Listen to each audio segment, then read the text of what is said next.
Welcome back to the second week of our Fantasy Forecasters thing. I hope everyone enjoyed the quarterback one.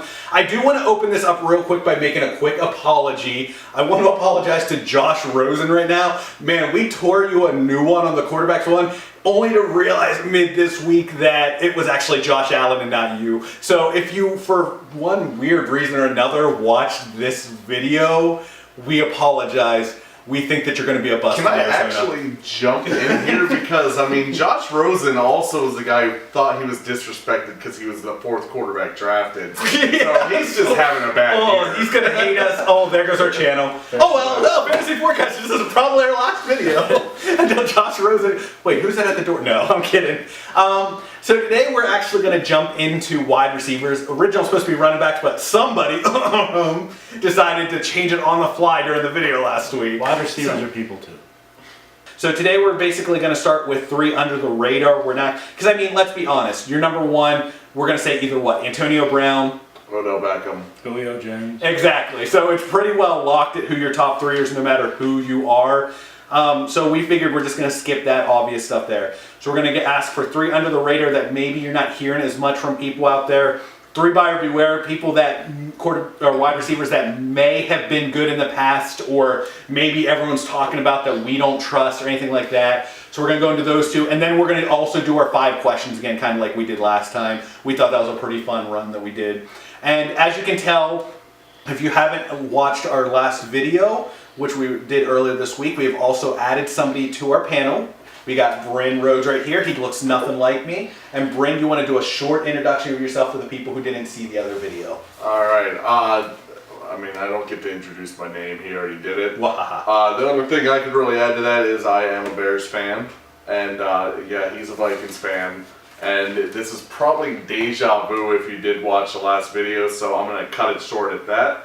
And I guess we'll get right into it. Yep, so I'll jump right into it. Ew, Bears. So my number one under the radar is Taylor Gabriel. So I think, and I'm being serious here, I actually like Taylor Gabriel. He was very good for the Falcons 2 years ago. Last year he kind of dropped off. He kind of fell into that abyss there. Although the Falcons offense was nowhere near the same last year anyway. Did you see Julio Jones' numbers last year? And everyone still has him at the top, although he did come alive second half of the season, to be fair. But Taylor Gabriel is a great slot guy. He's fast.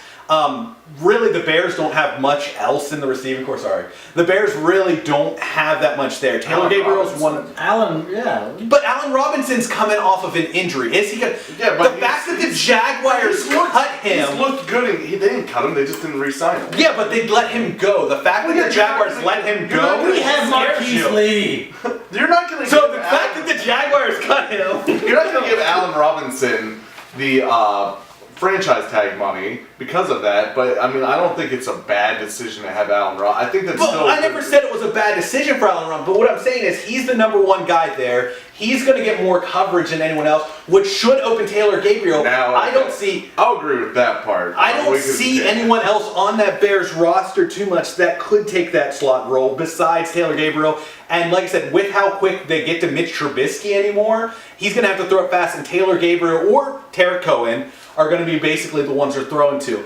Once again, under the radar, do I say take him in the top 10 rounds? Do I say take him top 15? No, but maybe at the end of the draft you could put a flyer out there to get him towards the last couple rounds if you need a spot at a wide receiver to fill the depth on your team, would be my argument. Real quick, Trubisky really wasn't rushed too often. We just didn't really give him much of an option to pass the ball deep. So it's one thing to actually... Kendall Wright.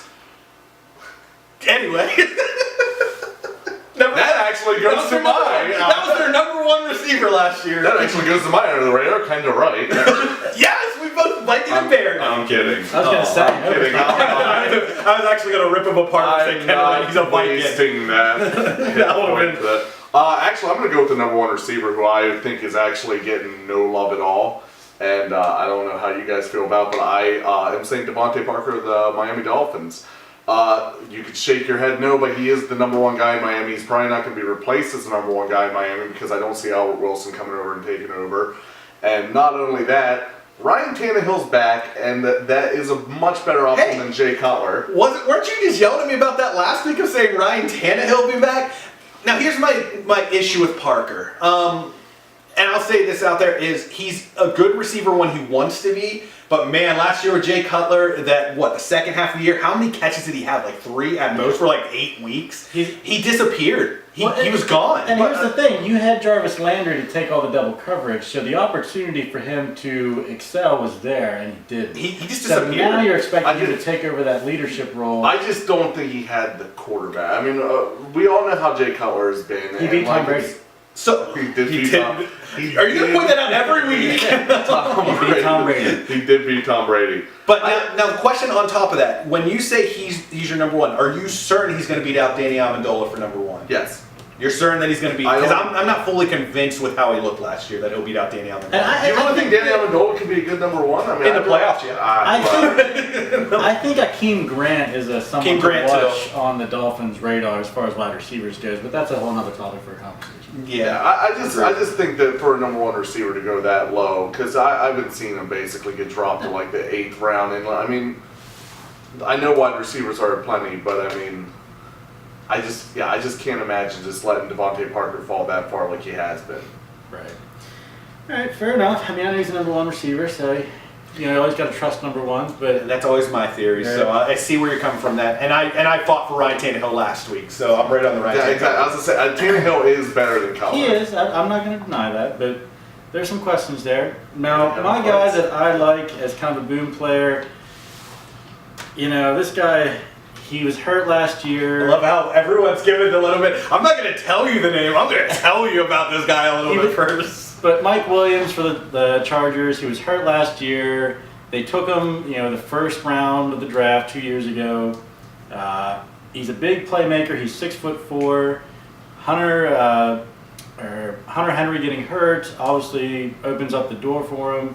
He is healthy. He's a big target in the red zone. Yeah, but I mean, if you're putting him over to the tight end position, then yeah, the Hunter Henry thing's going to open him up. But the problem with Mike Williams, and don't get me wrong, I like Mike Williams. I think he could be good.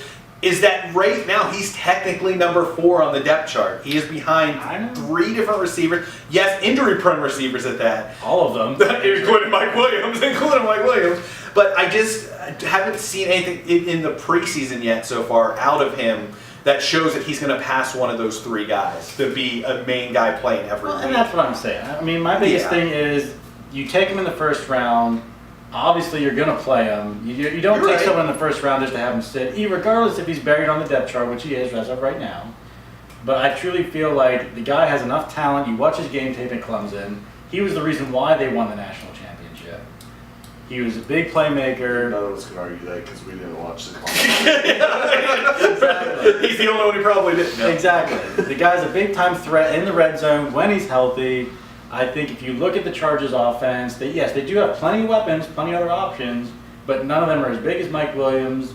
And like you said, there's plenty of injury concerns when you look at the rest of their offense. As much as I like Mike Williams, I say don't draft him. I say don't touch him until he becomes on that starting roster. Guy who said draft Taylor Gabriel. Right? Taylor Gabriel.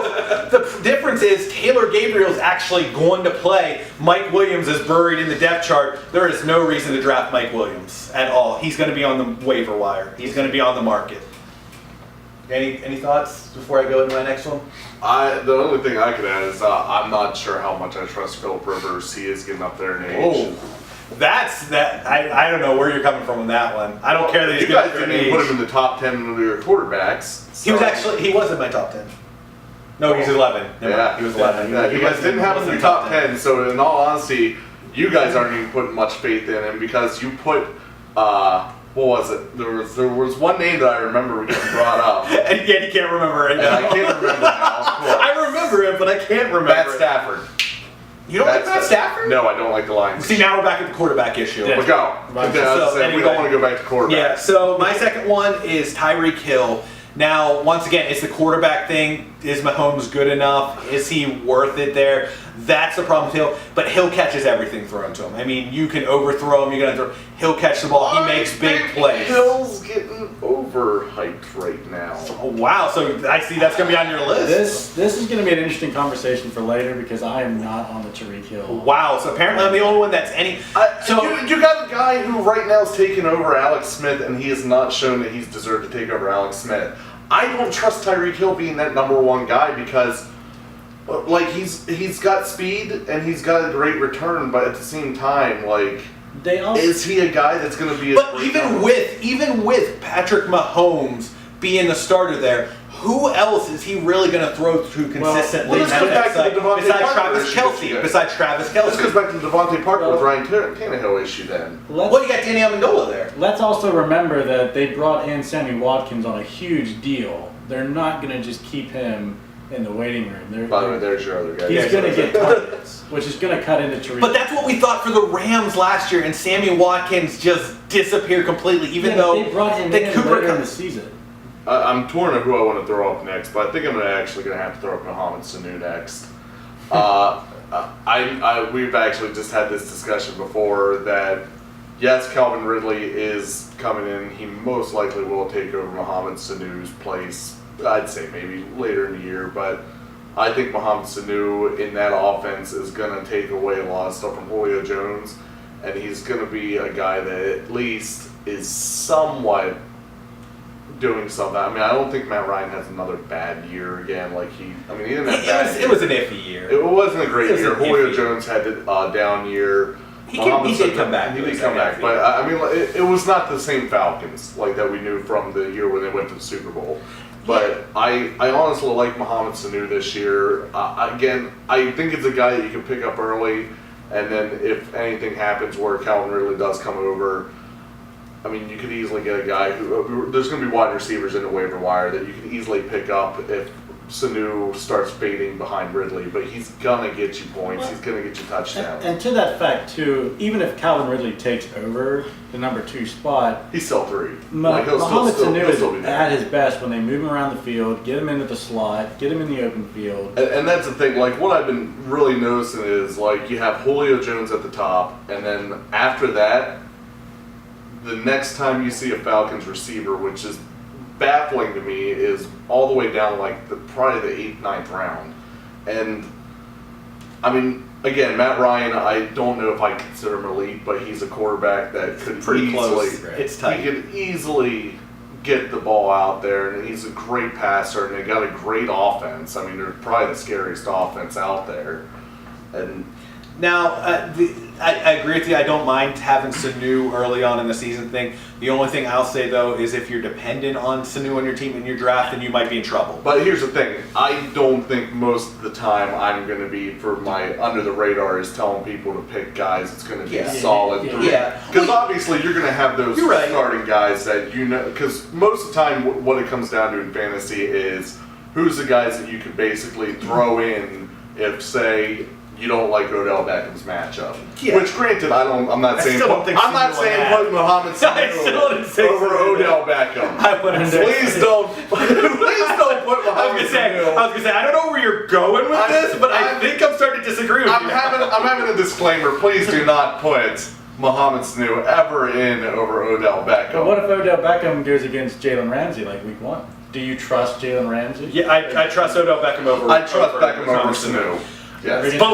But what if Odell Beckham gets injured?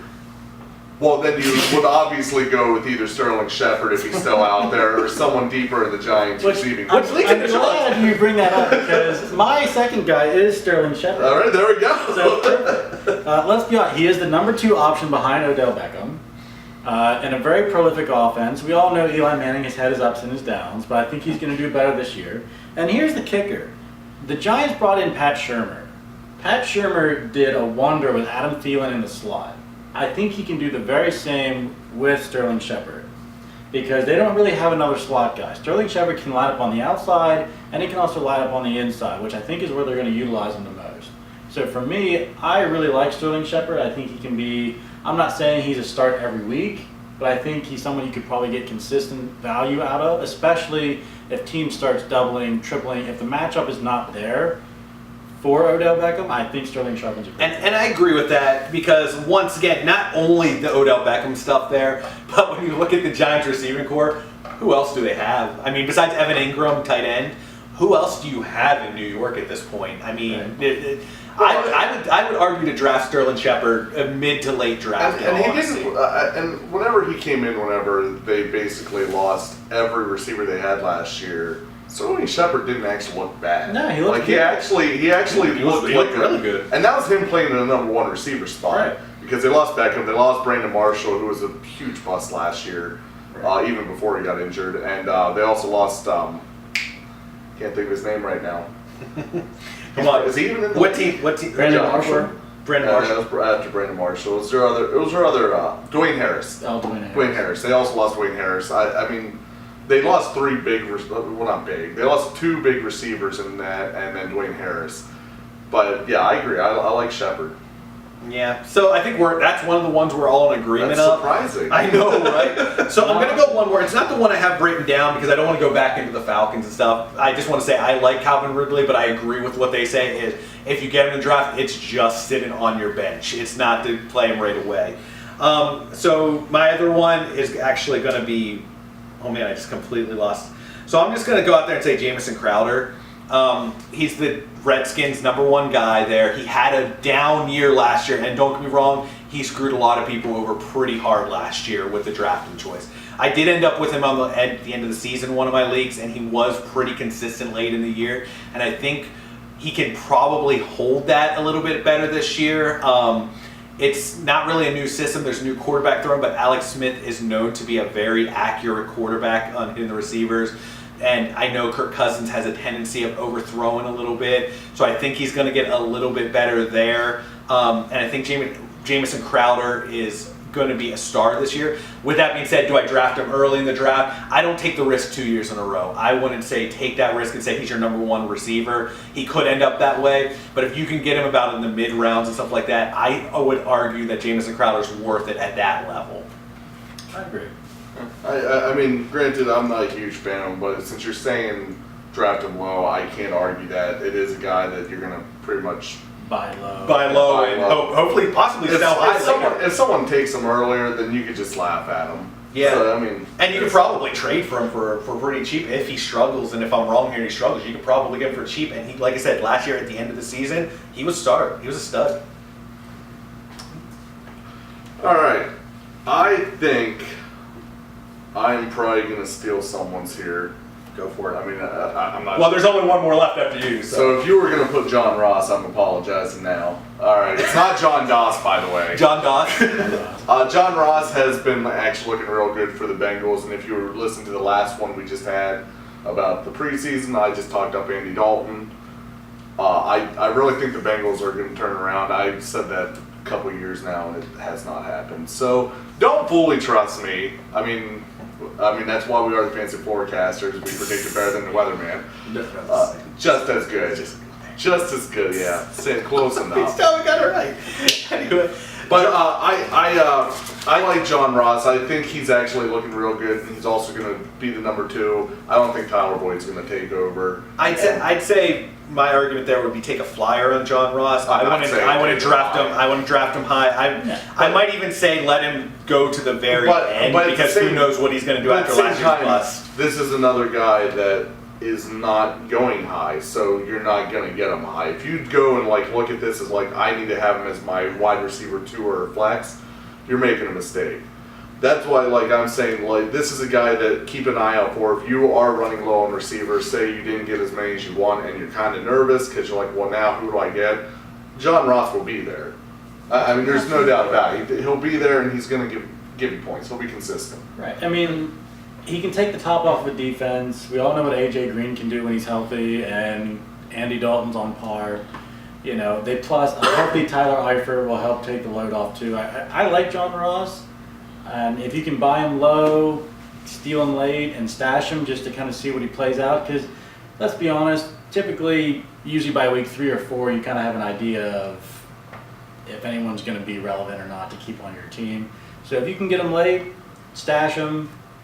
If not, if he's a free agent, just kind of keep an eye on him. Yeah. Again, waiver wire, big thing. Right. That's a huge thing that I don't think many people realize. So to wrap things up, as far as our potential boom players, I'm going to wrap it up with Marquise Lee. And here's why. He is the clear #1 receiver in Jacksonville. And if you go back the last 2 years, and that's even with a healthy Allen Robinson, he ranked 27th in targets. That's a lot of volume for a player that has a lot of upside. That's cool. Where did he rank at actual wide receiver? It doesn't matter. He's getting the volume, he's getting the targets, so you know the targets are going to be there, regardless of how the Jacksonville Jaguars offense looks. He's going to get the volume. He does catch a lot. He gets a lot of short passes over the field, and in a PPR setting, that's what you want. A guy that's going to come down with 6, 7, 8 catches a game, get over the field. He's going to get in the end zone. I'm gonna go with. I'm just gonna leave it with 2 words. I don't know what Bryn wants to do. I'm just leave it with 2 words. Blake Bortles. Bryn, go ahead. I'm sorry. How many playoff wins does Kirk Cousins have? 0. But how many wins did Blake Bortles' defense get him? Anyway, so go ahead, Bryn. You got anything on it? No, I was actually hoping there was more between you guys. No, I just want to keep it. We had how long of an argument last week on Blake Bortles? And here's the thing. The Jaguars are facing the second easiest schedule for wide receivers versus defenses. If only they had a quarterback. You look at their soft defenses, who, by the way, Blake Bortles ranked number 1 in fantasy quarterbacks in the month of December with a fractured wrist. Please keep that in mind. So now that he's healthy... But where did he rank all year long, by the way? Where was he? Number 30-some? He had a fractured wrist. Number 30-some, maybe in the top 40, maybe if he was lucky. We'll see. I would have kept Chad Henne. Just saying. When Kirk Cousins Chad Henne could at least give him something. When Kirk Cousins goes down in week 2 and Blake Bortles wins the Super Bowl, we'll see. Yeah, Blake Bortles wins. Anyway, now we're going to jump ship to our... Sean, you can't even win a game. Never mind. 3 bust players. These are the guys that we are not drafting and we're kind of keeping off our radar. My top 3 are Devin Funchess for the Carolina Panthers. I'm not sold on him being a true number 1. They brought in DJ Moore with their first-round pick. I think he's going to cut into the targets. A healthy Greg Olsen. Cam Newton, we all know he's not the most consistent quarterback. He likes to pull it down and run with it. So for me, Devin Funchess is a player that I'm not drafting. And losing Kelvin Benjamin last year, and it didn't really do much. Funchess had 1 or 2 good games after that, and that was mid-season. I don't like Funchess. I'm not a fan of him. I'm steering clear of Funchess. The second guy, I know we've kind of had a little topic on this earlier, is Tyreek Hill. I do not like Tyreek Hill for several reasons. 1, you don't know what you're getting out of Patrick Mahomes. You just don't. I think they're going to focus more on the ground and pound with Kareem Hunt. They also brought in Sammy Watkins because, let's be honest, you don't pay a guy the amount of money that they're paying Sammy Watkins to not get volume. And the other thing, too, is the Chiefs have the worst ranked schedule in terms of wide receivers. They're going up against a lot of tough defenses, a lot of top-ranked pass defenses. I think you couple that with a young, inexperienced quarterback like Patrick Mahomes. I'm staying clear of Tariq Hill. I'm not saying he can't do great, because we all know of his upside, we all know his potential. I'm just saying I don't want him on my roster. Another thing I'm going to throw out there is Matt Nagy, their offense coordinator, is now the head coach of the Bears. So changing of offensive coordinators as well, which is never an easy thing, especially with a tough offense that is hard to grasp. And like I said, even though I put him as an under the radar, I can see where everyone's coming from. Just because I think on my list of quarterbacks, obviously we didn't go that far. I had Mahomes at like number 30. So like I said, I could see where people's come from. Just for me personally, seeing what I've seen from Tyreek Hill in the last 2 years, I think he can become an elite receiver who can overcome that. That's why I'm saying definitely to Tyreek Hill, but I can see where they're coming from. It's not that I'm going to sit here and argue where they're coming from. I see where they're coming from. We all know that Tyreek Hill has the talent. Yes. But to me, I just don't want to take the chance on it because it could be another situation where you easily get burned. Yes. And my third wide receiver that I'm steering clear of is Demaryius Thomas for the Denver Broncos. And the biggest reason why is that is you really don't know what you're getting. That Broncos offense, honestly, it didn't look very good the other night against the Vikings defense. Of course, we all know the Vikings defense is a top defense. But to me, I think they're going to focus more on the ground game, get the running backs going, try and play John Elway style football, the ground and pound. I really think you're going to, for me, the people to target on the Broncos, I think your tight ends have a better situation than the wide receivers. And that's just yeah, and like I said, I had Demaryius Thomas on my list too. The guy almost retired. Yes, he had an epiphany that brought him back into the league this year, but he hasn't been the same since Manning left. And I mean, a lot of people were like that. Eric Decker was the same way. Who, by the way, welcome to the Patriots. Basically, he has not looked good since Manning left. He doesn't really have a quarterback this year. Once again, I'm a Vikings fan, and I'm saying that about Case Keenum. He doesn't have a solid quarterback there this year. I'm not excited about that offense. So I will 100% agree. I would not take Demaryius Thomas. Let somebody else take him way too early in the draft. Do you got anything on Demaryius Thomas? I think he's a good receiver. It's just, again, it goes back to quarterbacks. Like, Yeah. I mean, will Case Keenum show what he did in Minnesota, which wasn't much, but it was at least to get them by. Because I mean, they got a solid 3 receivers. I mean, Cortland Sutton, Emmanuel Sanders, and Demaryius Thomas. So I mean, they got solid receivers. It's just the main question will go back on quarterback play. Yeah, and once again, you look at the last couple of seasons, no matter what the receivers are, it hasn't changed anything. Emmanuel Sanders should be a top receiver. Maybe not anymore, but he should have always been a top receiver, and he just never did because they didn't have anyone throwing it to him. Right. So saying that Trevor Simeon's now on their roster. Vikings roster.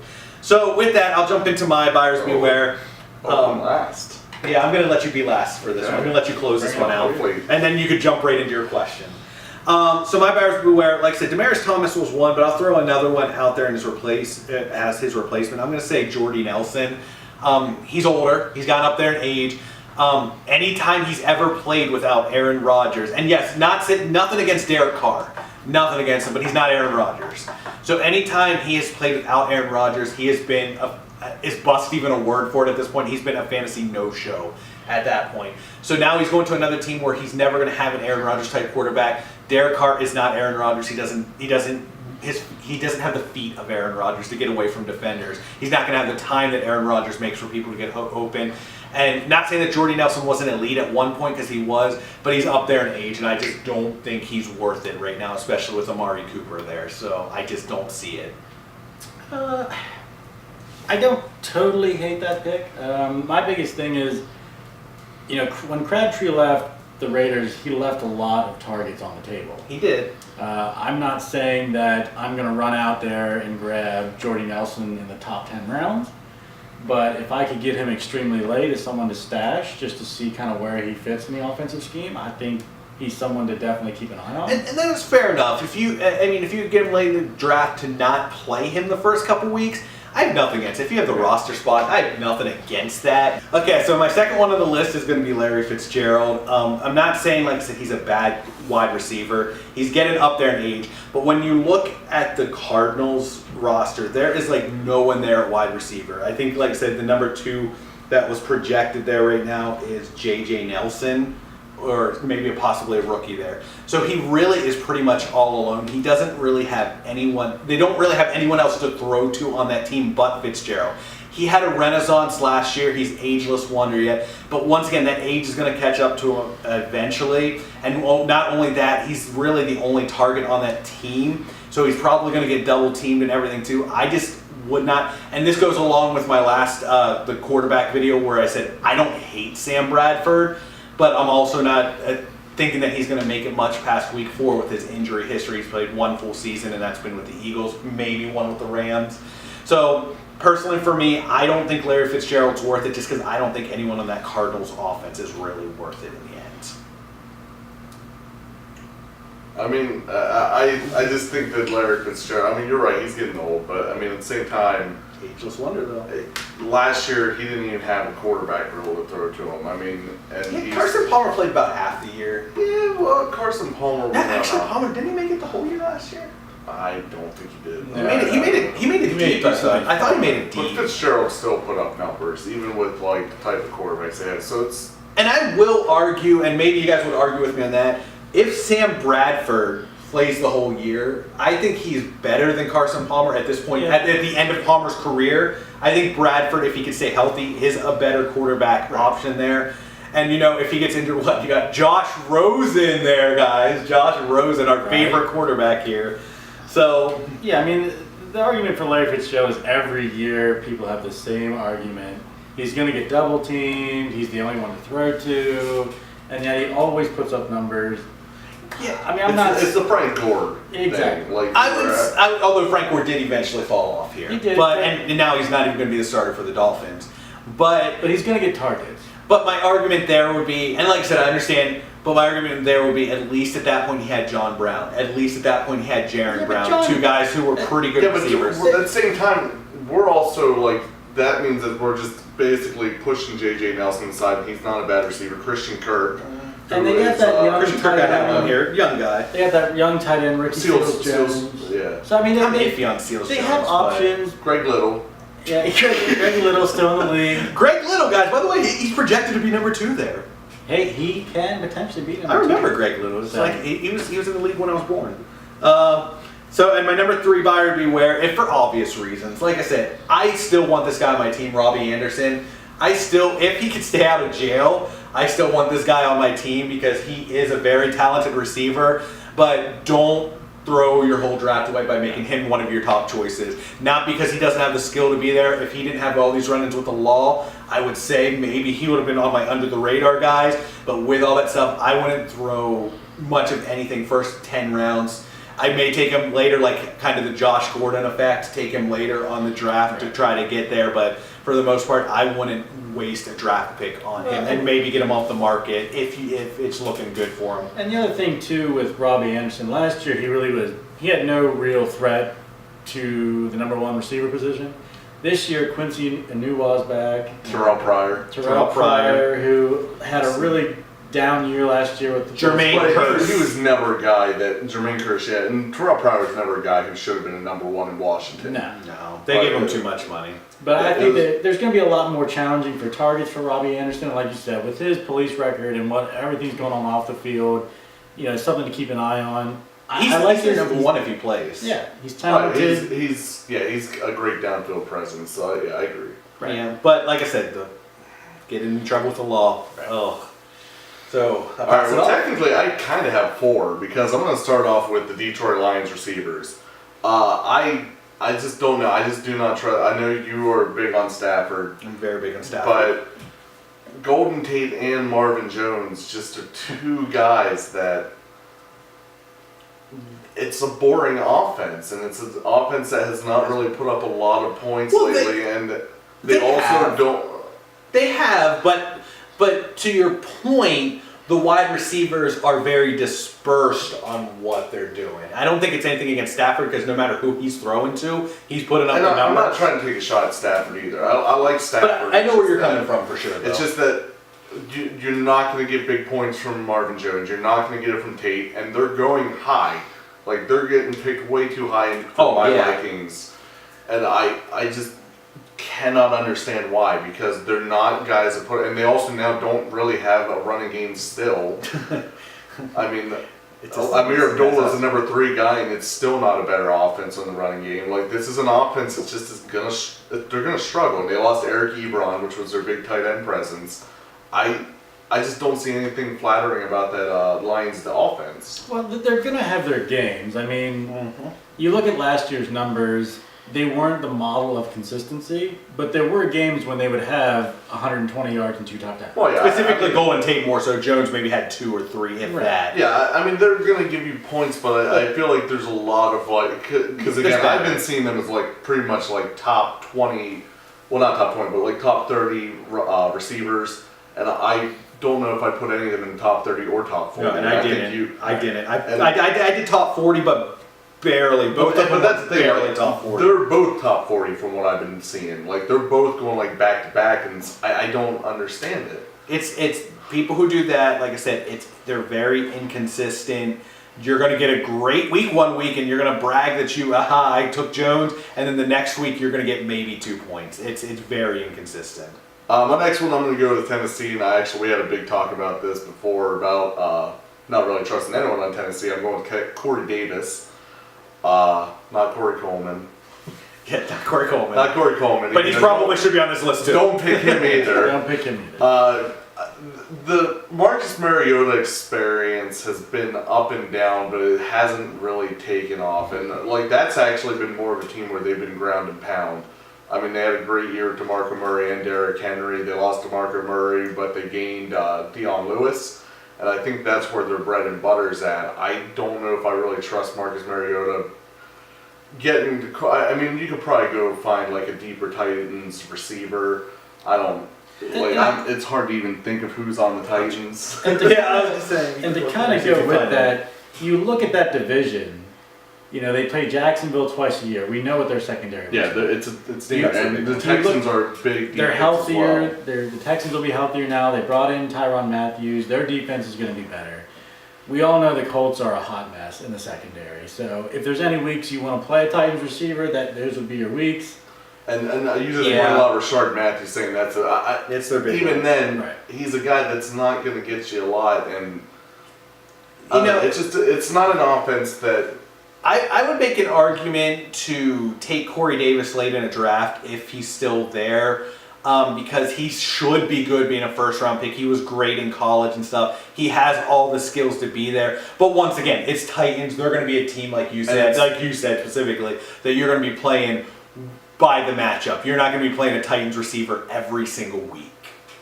And then my final one, which actually the funny thing is you kind of just hit on a little bit earlier with your last talk, is Josh Gordon.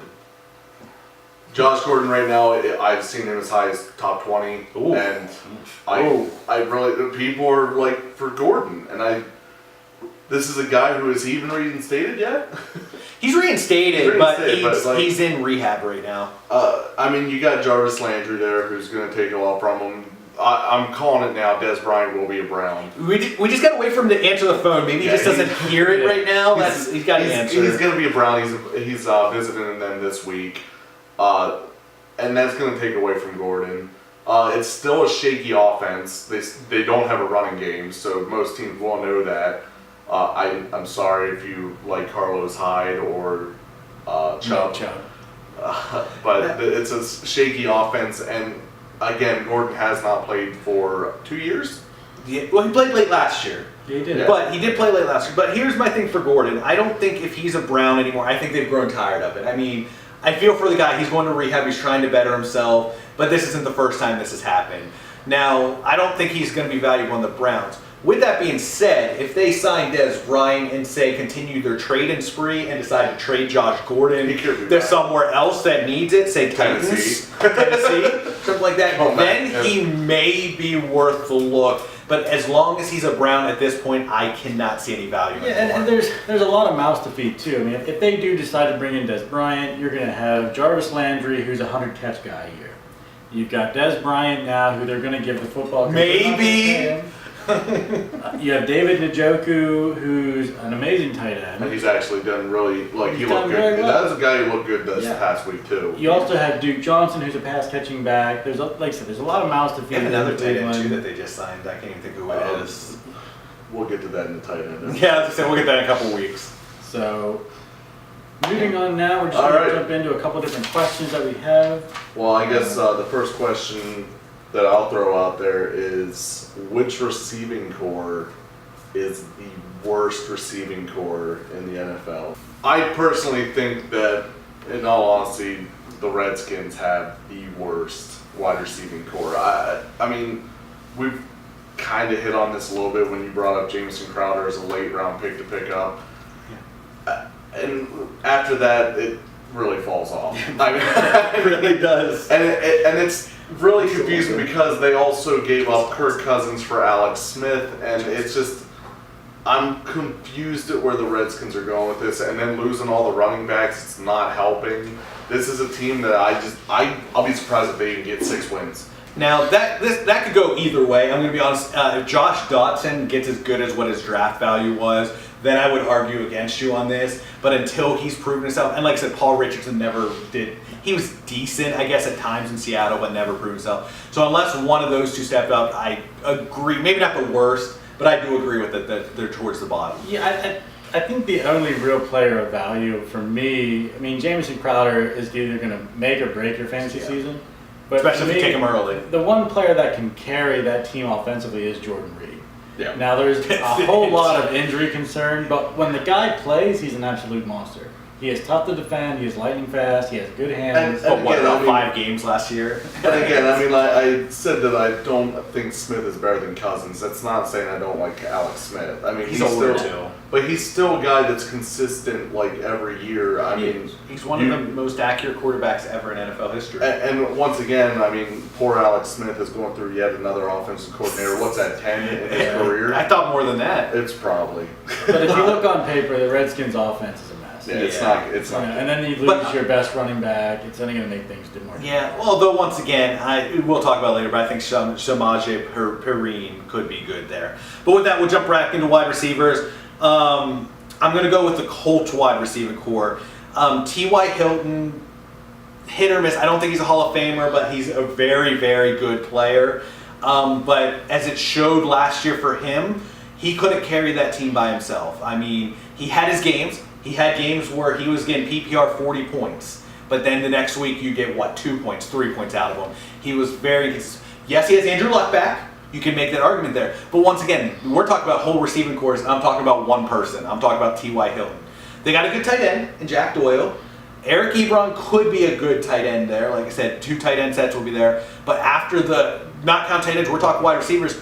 Who else? You got Ryan Grant. You got Ryan Grant, who's the number 2. They did just lose that rookie receiver that could have possibly jumped. Yeah, in and they have a lot of rookies there. I was looking at the list they do. The biggest thing that injury to that receiver does is makes it so they can't see if he's going to be the next big thing there. But when Ryan Grant is the number 2 guy you're carrying, and that's not a shot, that's not supposed to be a shot against him because the guy, once again, had 1 or 2 good games in the last 2 years. So he has something.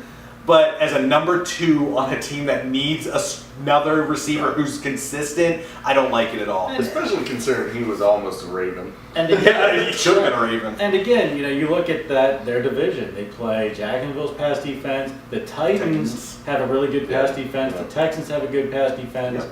For me, I don't want any part of it. Even as good as Ty is, with Andrew Luck back, I just don't trust him. Yeah, I agree. So for me, the wide receiver tandem that I hate is the Dolphins. We don't know what you're getting out of Tannehill. I mean, I'm not going to sit here and bash Tannehill. We've already talked about Tannehill. For a long time last week. But you have Parker, who has not lived up to his draft stock. You have Akeem Grant, who you don't know what you're getting. 50-50. Right. I mean, there's so many holes and question marks when it comes to that receiving core. And again, if you do have Kenny Stills, who has been productive, but again, I'm just pointing out to show you another one they have. well, let's just say that Ryan Tannehill doesn't bounce back. Who's their backup? Well, good I point. think it's still Matt Moore. I don't think they got rid of Matt Moore. And we've seen what Matt Moore looked. He couldn't Actually, beat maybe out. they did. I have to look that one up. He couldn't beat out Jay Cutler for the starting gig. He should have been. I'm able just to. saying, if you look at this wide receiving core for the Dolphins, I think it's a mess. I don't want any part of it. I know you kind of like Devontae Parker, but to me, I don't think he's an answer. I don't think he's the number 1. I think letting Jarvis Landry walk was a bad decision on their part, and they didn't bring in someone to replace him, which is a huge I problem. do want to say one thing though. You're gonna With say the same how thing bad you guys bashed the Bills last week, no None one of it picked said the Buffalo. Bills. I still hold out a little bit of hope for Kelvin Benjamin. I still have that little bit, and they got nothing. And not saying Corey Coleman is going to be good. I still have that little hope that Zay Jones is going to be as big as they said. I got that little hope for Corey Coleman is going to be as big as they said, and I got that little bit of hope left for Kelvin Benjamin. So there's hope there. And they also have that tight end, Clay, who is consistent. Is he still there? But he Yeah, gets Charles hurt. Clay still Yeah. So there, I think. Okay. So it's not the Bills receiving core that we hate. It's It's the quarterback. Now, I will say this for the Dolphins before I jump to the next question. If they make the playoffs, so they're golden because they got Danny Amendola. So the next question, then let's go the complete opposite of that. So let's go with what wide receiver core is your favorite. Like I said, I don't think there's going to be too much argument on this one, but I'm going to go with the Falcons. You could go a couple different ways with it, but with that being said, you have Julio Jones, you have Mohamed Sanu, you have Calvin Ridley, who, like I said, we've already discussed these guys. I'm not going to go deep into this, but they got a very deep receiving core there. They have a really good tight end there. I don't know how you get. There is a couple teams, but it's going to be, if Calvin Ridley becomes what people think he's going to become, you're not going to top this Falcons wide receiver core. No, and my favorite wide receiving core is, I'm going with the Vikings. You have Stephon Diggs, Adam Thielen. Those 2 receivers alone are like model of consistency. That's the only one. Laquan Treadwell, he hasn't lived up to his draft stock yet. We got Kendall Wright, who was the Bears' #1 receiver last year. Right, Kendall Wright's been consistent at best. But I think, just Stephon Diggs and That's all Adam you need. Thielen can pretty much carry that team. And throw Kyle Rudolph in there. That's really all you need. Agreed. Well, you guys made it difficult on me. we got Because in all honesty, you can say the same. It doesn't matter if you say I the same. like Falcons probably the best, but you know what? I'm gonna be fair and give another team a shot here. I think I'll go Texans. They got Braxton Miller, as you guys mentioned earlier. That was Braxton Miller? You're gonna make the argument. I'm gonna of throw all everything people, you're gonna open up with Braxton Miller. But in all honesty, they do got DeAndre Hopkins and Will Fuller, who are. If Hopkins at least plays like he has been with Deshaun Watson, I think Hopkins is a top. Word of warning for this one though: if Watson gets injured, I do not agree with this anymore. Will Fuller basically disappeared. Didn't disappear after that. But with Watson in, I agree with this one. Right. Because in all honesty, Because of Braxton Miller. you can make an argument for the Eagles as well. I'm iffy on that. They have a couple good pieces. Well, there. you guys hit the top two. Right. Yeah. Oh, yeah. No. Like I said, Vikings the Eagles won. They have Mike Wallace that they added this year to replace Torrey Smith. I don't see much of a change there. Other than that, I don't see too much. Unless you think Aguilar's for real, I don't really see that much in Philadelphia. But that being said, they didn't have it last year. They won the Super Bowl. You guys took the top two. The clear top two. The clear. Okay. So, well, like I said, no argument. They're pretty consistent across the board there. Right. All right, so the third question is we're going to talk about our bounce back player. This is the kind of wide receiver that kind of made me fall off the radar the last couple of years.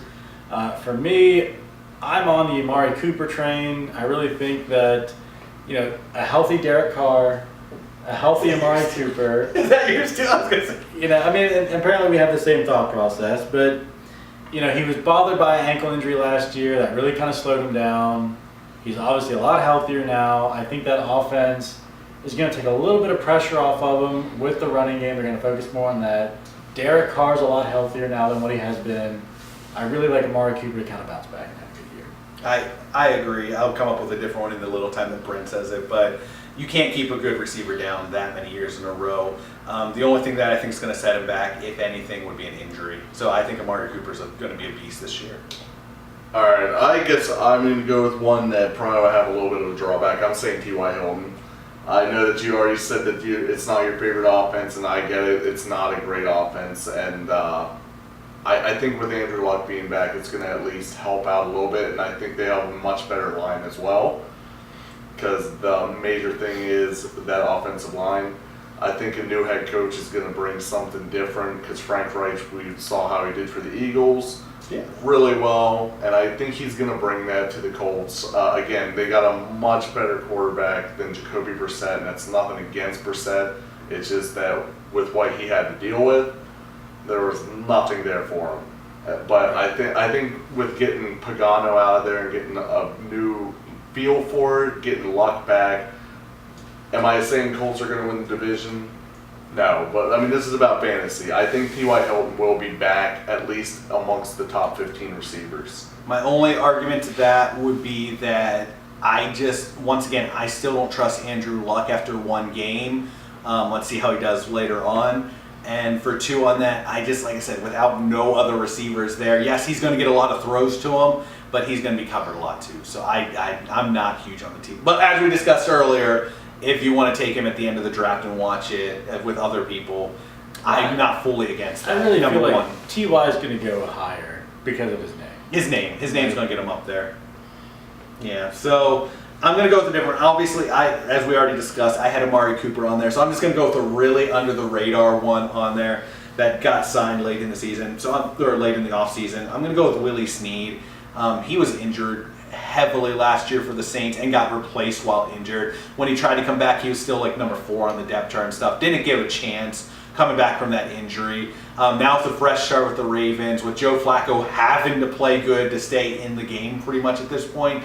Willie Snead is going to be fighting with John Brown for the number 2 spot there. And I personally think Snead's going to end up winning that one out. And I think Snead's going to have maybe not a huge year, but I think he could hit 1,000 yards this year. I think Snead's someone to watch. Yeah, to bring up Willie Snead, when he was on the New Orleans Saints, I've always really liked Willie Snead. He just never really developed with injuries. He had some games here and there. I think consistency may hurt him a little bit. We don't know what the Ravens offense is going to look like, whether they're going to focus more on the ground game or they're just going to let Flacco air it out to basically hold his starting gig. And that's where I'm going with it. I think that's the direct. I think Flacco's going to force it in that direction. In all honesty, and I could very well see that. I mean, they trade up to draft Lamar Jackson, so he's right there in the wings This is a waiting. team looking to move. Right. And at the same time, they have an unruly fan base. We all know how Baltimore is. If Flacco starts to struggle, they're going to be chanting for Lamar Jackson. you suck, Flacco. Exactly. So to Good me, times. I think they're going to have to air it out. They're going to have to put up points. So yeah, I do like Willie Snead in that. And like I said, you could throw John Brown in that too. Both of them for a bounce back year. In all honesty, they're both probably going to be top 3 receivers there, and they both are coming off bad seasons. Right. And So you could probably throw John Brown in The that funny too. thing is they're all coming from a different team, including Michael Crabtree. Michael Crabtree, who's number 1 there. This is a completely new offense, which is kind of what I'm nervous about with Joe Flacco because these are 3 receivers he's never worked with before. Yeah, but Again, I like Snead, so I'm not like taking yeah, I know. chances. Fair enough. I see what you're saying. In all honesty, I did have Michael Crabtree for this next question, but I'm actually changing it. So the next question: which receiver I mean, this is great since you just said Snead. Which receiver who's getting a fresh start with the new team do you think is going to have the best year? Me personally, I actually think I don't know why I overlooked it the first time, but I'm going to go with Jarvis Landry. I think this is going to be the spark that the Browns need offensively. I don't know who's going to basically put them in the AFC North to win. He thinks the Browns are coming along. I really do believe so. I mean, that they just transformed that whole offense. And again, you mentioned sometime before about Tyrod Taylor. A long time ago. I don't remember when, but I like Tyrod Taylor, and even if Taylor does falter, this could be finally the quarterback in Baker Mayfield that they get. So how many times have we said that in Browns history? Not to knock at you, but how many times have we said in Browns history, this could be the guy. Johnny Manziel is this guy. It started with Tim Couch. Couch. What are they up to on the back of that jersey, by the way? I think they're up to 30? Jeez. something. Oh, 31 maybe? But- But they'll probably add 2 more onto it this year, maybe 3 if they don't think Mayfield's ready. Yeah. But again, this is a team that they've never really had a receiver. I mean, Yeah. whenever they Corey finally had that receiver, he gets caught with drugs. Yeah. Granted, it was marijuana. It wasn't the hard stuff, but I mean, I don't know, we better stop before we start advocating drugs here, by the way. Right. It's just marijuana. I don't advocate drugs. We're not against drugs either. We're on both sides. Right. Yeah, I mean, I don't dislike Jarvis Landry. I think he fits very well with, especially with the type of quarterback that Tyrod Taylor is. He's more of a over the middle short passer. He's not going to take the deep shot, which that's what Jarvis Landry excels at. I mean, the guy's had back-to-back 100 reception year because of the dink and dunk game, which I think the Browns want to do. The Patriot philosophy is 4 yards at a time. They've won how many Super Bowls on 4 yards at a time? Yeah. So you set up an offense like the Browns have that is going to focus on 4 yards at a time. I think Jarvis Landry could be in for a very good year. He could be, and like I said, and not much to add to that, but overall, with Tyrod Taylor able to move around and give people time to get open, not to say Jarvis Landry couldn't, but to give time for the receivers to get open against some of the better defenses they're going to play, he's even going to be a viable play for against some of the big defenses. And again, Let's eat our words here in about 3 weeks, by the And way. again, this offense is Preseason different. champ. It's different. I would say, yeah, I mean, so I'm going to go with mine. I'm going to go with an out there one, somebody who was out all last year for the Bears, but I couldn't believe the Bears got rid of him, which kind of scares me a little bit on this one. But I think Cameron Meredith would be a great fit for New Orleans. They needed that number 2 behind Michael Thomas. They, once again, losing Willie Snead there. No one else really stepped into that role besides the running backs. And honestly, what carried them to that divisional round, which I'm a Vikings fan, they should have won, was the running game. So adding a guy like Cameron Meredith, if he could come back fully healthy and as good as he was for the Bears, he was, not that the Bears were great 2 years ago, but he was a star on that team 2 years ago when no one knew who he was. I think he's gone back to that. No one knows who he is again, and I think he's going to surprise a lot of people this year with Drew Brees. In all honesty, to go back to something you said, this is apparently a Saints team that believed more in Meredith than Snead because they actually signed Meredith to an offer sheet before they lost Snead. Yeah. So this, and Drew Brees. I think we said ageless wonder already like 5 times a lot, today. actually. Larry Fitz. It's probably annoying. But Drew Brees has just been phenomenal, and he's going to pass some Peyton Manning records this year. It's definitely going to happen. So it's just another option for Brees. And I'm going to counter argue just a little bit. I do like Cameron Meredith. But look at Brees' numbers last year. They weren't your Drew Brees numbers. I think that they're going to focus more on the ground and pound with Alvin Kamara and Ingram. Their defense has gotten a lot better, so now they're going to start being a lot closer. I don't think they're going to lean on Brees as much as they have in previous years. I agree with that to a point. Now, yes, Brees' numbers per se weren't as good as what, say, Brees was 5 years Still had ago. 4,000 yards. He still had 4,000 yards. Still had 4,000. But Michael Thomas had a monster season last year. I mean, honestly, I think he ended up in the top 5, if not the top 3 wide receivers last year, which shows there's still value at the wide receiver there. Willie Snead didn't do much because of injury because Ted Ginn opened up out of nowhere last year and started becoming a deep threat again. He was the one that kept them in a lot of games when they were falling behind. All of a sudden, Ted Ginn would explode and get open out there, which I think is still going to happen. I think what Cameron Meredith does is gives them that number 2 that they didn't have with, say, Willie Snead, or I don't even remember what the other guy's name who's still on the roster is, that everyone said was going to be great and then kind of did nothing. And I can't even think of what his name. He had the same. I don't even remember what his name is. He's not even on my list. So I think that's a good. Cameron Meredith will go there. And while yes, Brees is older, he's not going to be as good as he used to be. I still think this is going to add some shelf life to him for the year. Yeah, I agree. Like I said, I'm not devaluing the Saints' offense by any means. I'm just saying I think their focus is going to be more on. Well, Alvin Kamara is like a once in a lifetime talent. So. Right. So for my guy, I'm going to go with Michael Crabtree. I know we kind of talked. You said you had him down. You I switched did actually have him, but he's got a fresh start. I truly believe that Joe Flacco is on the hot seat. He knows he's on the hot seat. I think he's definitely going to air it out. And Michael Crabtree has produced. I mean, when he was in Oakland, now granted, when he was in Oakland, he did have Amari Cooper that took a lot of the double coverages, a lot of the focus. He doesn't really have that in Baltimore. Now, I will say one of the knocks on him is they do have 2 very capable tight ends. They drafted Hunter Hurst. They have Max Williams, who they're very high on, that they took in the second round a few years ago. But they do have a slew of weapons there. But I really like Crabtree. I think he can be a legit number 1 because he's showcased that he can put the talent together. I think if they're looking for that deep threat, I think Crabtree is just as good as a deep threat as John Brown. He is more consistent than John Brown. And he's also a good red zone target. I mean, the guy has consistently produced in the red zone. And the thing you have to keep in mind, too, is that division, the Steelers secondary is not scaring anybody. The Browns secondary isn't scaring anybody. Browns is better than you think, though. They were one of the top 5 defense last year. The top 10 defense last year. Their secondary is still suspect. And on top of that, the Bengals secondary is not as good as it used to be. So for me, just looking inside that division, I think he has a lot of great matchups. Yeah, and I'm not going to go. We've talked a lot about the Ravens here in this past probably hour video at this point. But my biggest knock on Crabtree would be that, for one, he's getting up there in age and receivers, barring Larry Fitzgerald, who, by the way, is an ageless wonder. Did you guys know that? Ageless wonder.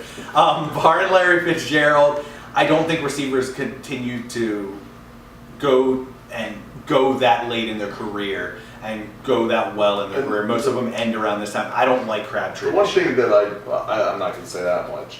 I'm not going to say I don't like Crabtree, but the one thing why I kind of changed to Jarvis Landry is that I keep going back to his drops. He's the guy that's basically known for having butterfingers and Butterfingers. Oh, do we have to pay sponsors for that? Crap! There goes all the money. Okay, guys, I'm gonna go. Let's go to last question of the day. I don't need this anymore. Now we owe them money. So now the question is, and as last week we asked a question that really had nothing to do with our topic, and we're going to go that this week again. So for the Browns, they've had one win in 2 years now. Their last quarterback who won just got knocked out cold in a game up in Canada. Nowhere near this. So for yours, I'm going to throw it to you guys. Over under, how many wins do the Browns have this year? I'm going to take it a step further. I'm going to say their first win Oh. will be not with their starting quarterback. Baker Mayfield will get the Browns their first win in week 5, and they will end 7-9. Who do they play week 5? I don't know. Good argument. You win the argument. I don't think I even have anything for that. Fred, My bold prediction for the Browns actually will be that they will finally win a game on Sunday. They have not won a game on Sunday for 2 years. Yeah. They will win a game on Sunday this year. And it'll probably be over a team like the Cincinnati Bengals that I'm high on. and like I said, I actually think We the completely Browns went away have from this it. whole I was gonna say I don't even think we've had an answer yet. The 7-9. I heard 7-9 over here. Didn't really hear much over here. For the Browns this year, I'm gonna go all out and say they don't win a game. No, I'm kidding. They're gonna go. So here's what the Browns are gonna be this year. They're gonna go 16-0, and they're gonna make the Super Bowl, and they're gonna win it. You heard it here first. Fantasy forecasters. Browns undefeated this year with Tyrod Taylor after Baker Mayfield quits football. And that's it for our video today. But anyway, just remember to like and subscribe if you enjoy what you're watching right here. It's right down there somewhere, the like and subscribe button, somewhere in that general area. Ooh, right down here, right down here. We are the Fantasy Forecasters, and we predict it just like the weathermen do. Thank you.